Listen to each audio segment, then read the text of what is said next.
Oh, hi. It's me, Jacki, visibly distorted. I've got poetry for you today that is very serious business. This is poetry about suicide and dying by suicide, which sometimes in my life has crossed my mind, and I would like to talk to you a little bit about that.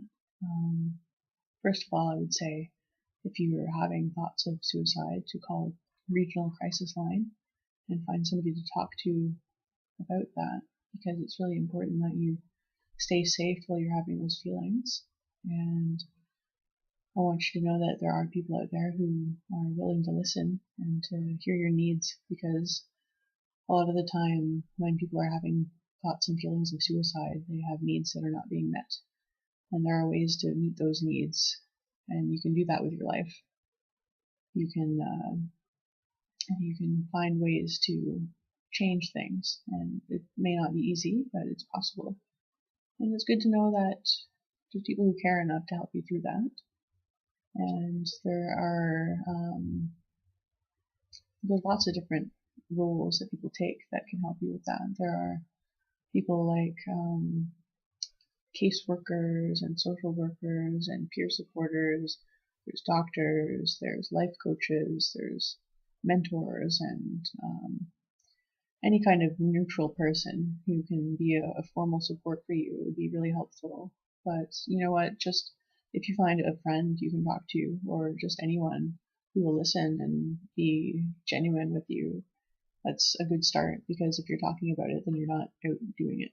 And it's important to keep yourself safe until you're thinking clearly, because, I mean, you have the right to live, and it's important that you are able to deal with those feelings and thoughts.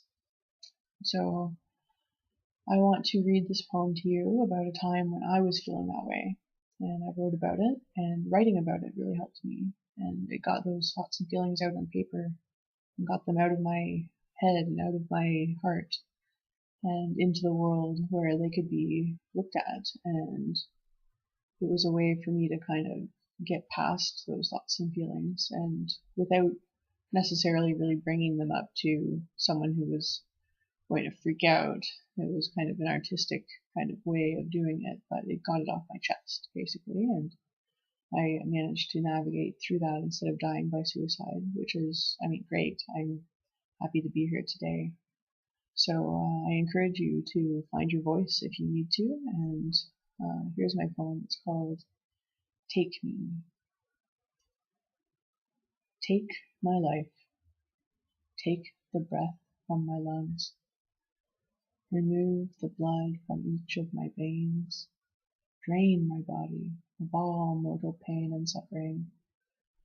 My tormented soul shall be forever lost in the abyss of eternity. This life is merely a way to keep my mind occupied until death. I shall become one among those spirits of whom remain wandering aimlessly among us in the depths of despair and the perpetual sorrow. I was pretty young when I wrote that. I've had a lot of experience with those kinds of thoughts and feelings in my life, and I'm happy to say that right now I am free of those thoughts and feelings of suicide, and I feel really good about living at this very time in my life, and it's a new feeling for me to be wanting to live instead of just surviving. I'm proud of the work that I've done on myself to get here. So I hope that if you need someone to talk to, you reach out, because it's really important to remember, like I said, that you have the right to live and you're worth it. So I'll leave you with that, and I will read a few more poems today, so stay tuned for a couple more, and I hope you find some happy things to do today that keep you enjoying life, because that's important too. So take care. and I'll see you in the next poem.